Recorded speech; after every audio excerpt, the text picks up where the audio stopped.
Bonjour à tout le monde. Donc aujourd'hui, on va attaquer le premier chapitre de la programmation en Python. Donc sur l'introduction au langage Python. Là, je vous présente les grands axes. Dans ce chapitre, on parlera du langage en Python, ses origines et les outils nécessaires à la programmation en Python. Puis après, on parlera des opérations de base et puis les chaînes de caractères. On va faire un approfondissement sur les listes.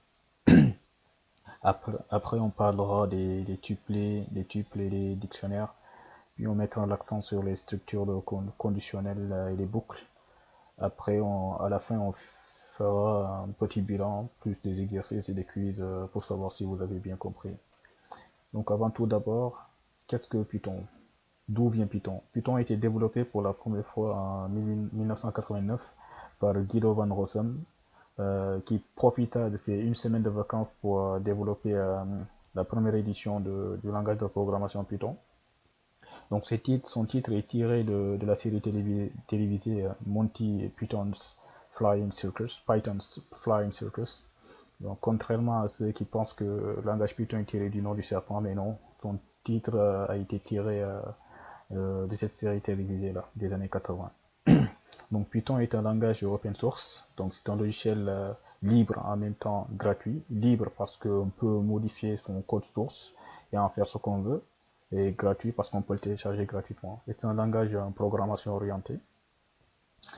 Après, c'est un langage portable et c'est un langage interprété. Donc c'est un langage portable, c'est-à-dire qu'on peut l'utiliser dans plusieurs systèmes d'exploitation comme Windows, GNU Linux, macOS, Android, iOS, Java.net et les autres et d'autres langages informatiques. Donc là, qu'est-ce que la programmation orientée objet? Donc supposons dans la vie réelle, euh, on a plusieurs voitures et chaque voiture a sa définition. Et la voiture est un objet concret. Donc on a des objets concrets et leurs définitions respectives. respectives. Donc la définition de la voiture et l'objet concret, donc ce qu'on voit, la voiture. Donc la définition, qu'est-ce que c'est? La définition, c'est donner la propriété de la voiture, par exemple sa couleur, ou l'action qu'elle peut effectuer, par exemple rouler ou klaxonner, ou faire une interaction avec ces objets qui l'entourent, les objets extérieurs. Par exemple, le conducteur, il est en interaction avec le conducteur en interaction avec la voiture, donc il dirige la voiture.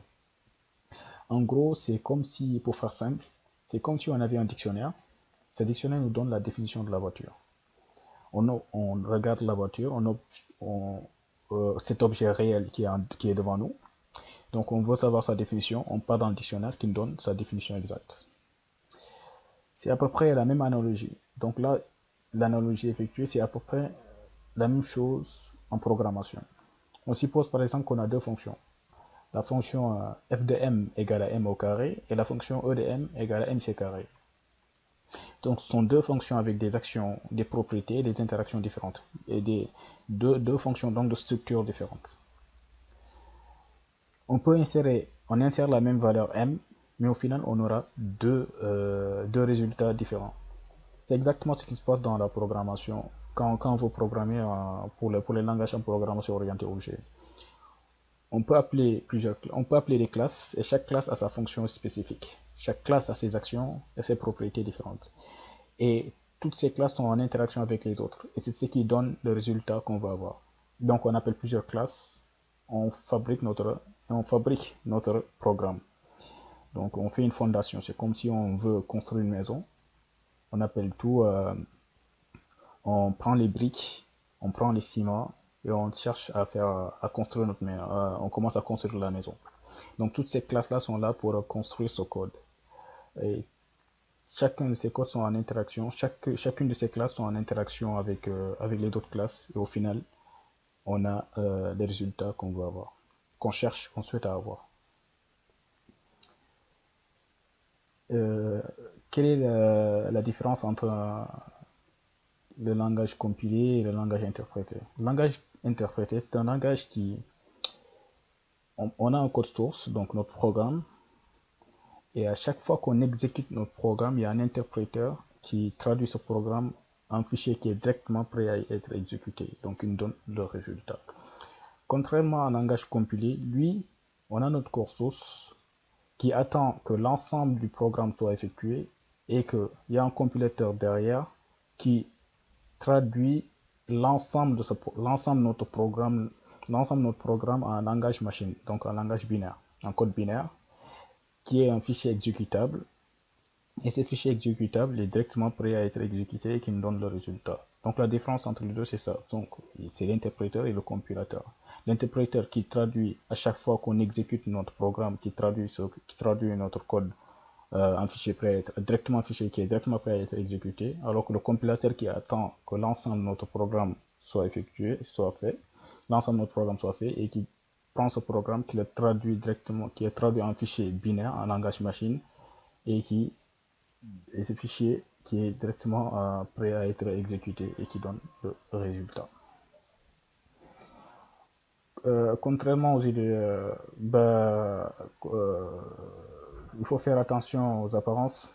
Le langage compilé il est plus rapide, l'exécution en langage compilé est plus rapide que l'exécution en langage, interprété.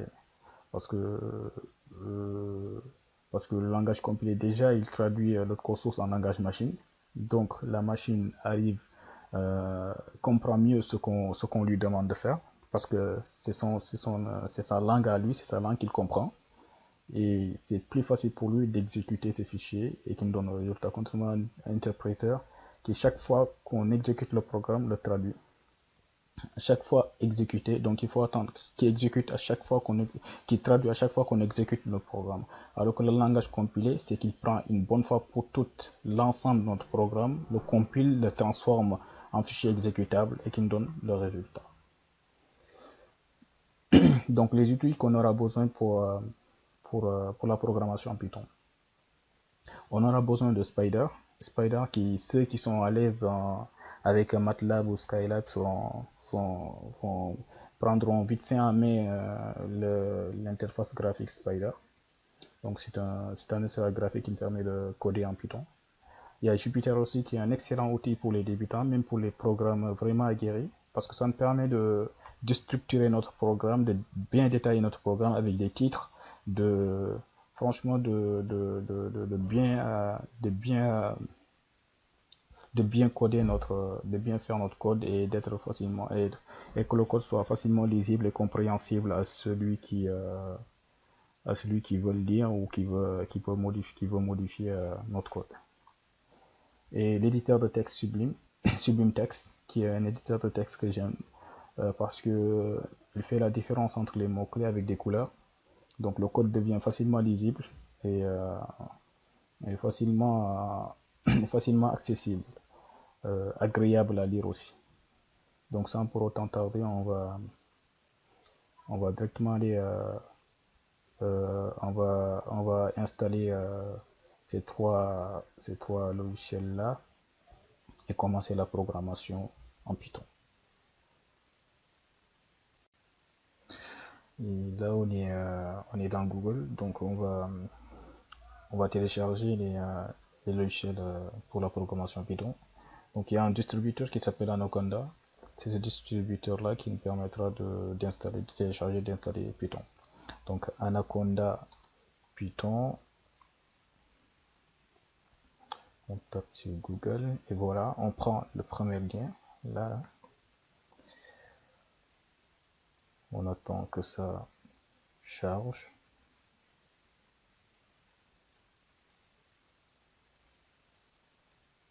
Et voilà, donc là comme vous voyez, donc là le distributeur nous permet on peut avoir Python sur Windows, Apple ou Linux. Bon, vu que moi j'utilise Windows, donc je vais choisir le distributeur pour Windows. Notez qu'il y a deux versions de Python. Il y a la version 3 et la version 2. Donc la version 2.7 est la version la plus utilisée. Mais nous on va utiliser la dernière version pour être dans notre temps.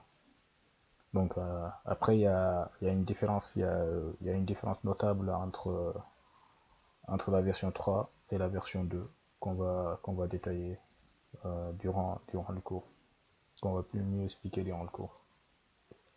Donc là, vu que j'ai mon Windows est à 64 bits, donc je vais choisir ce 64 bits. Donc pour ceux qui sont en 32 bits, qui choisissent le 32 bits, donc moi je clique sur Download. Donc là le fichier est à 438 mégaoctets. Et puis cliquer sur enregistrer et attendre que ça télécharge. Vu que moi je l'ai déjà, donc j'ai pas besoin de l'enregistrer. Donc pour ceux qui ne l'ont pas, donc cliquez sur enregistrer, attendre que ça charge, suivre les instructions et installer le programme. Donc pour ceux qui veulent recevoir des informations de la part de Anaconda, mettre leur mail là et voilà. C'est pas obligatoire, mais voilà, pour ceux qui veulent. Donc là c'est bon, on a téléchargé Python. Puis je note que ce distributeur Anaconda, en téléchargeant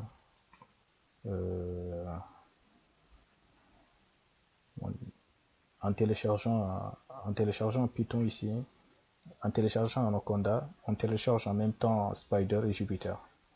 Donc ce distributeur là nous donne en même temps nous permet en même temps d'installer en même temps à la fois Spider et Jupyter. Là on tape Sublime Text pour l'éditeur de texte. Donc voilà, on prend le premier lien là. Donc voilà, Sublime Text. Donc Download for Windows. Donc vous cliquez là pour ceux qui sont en Windows, Download for Windows. Moi vu que je suis en Windows, je clique là. OK. Donc le fichier a 8,1 mégaoctets. Cliquez sur enregistrer. C'est là aussi comme je l'ai déjà, donc j'ai pas besoin de le faire. Mais pour ceux qui n'ont pas, donc cliquez sur enregistrer le fichier et attendre ça télécharge et suivre les instructions pour l'installation du programme.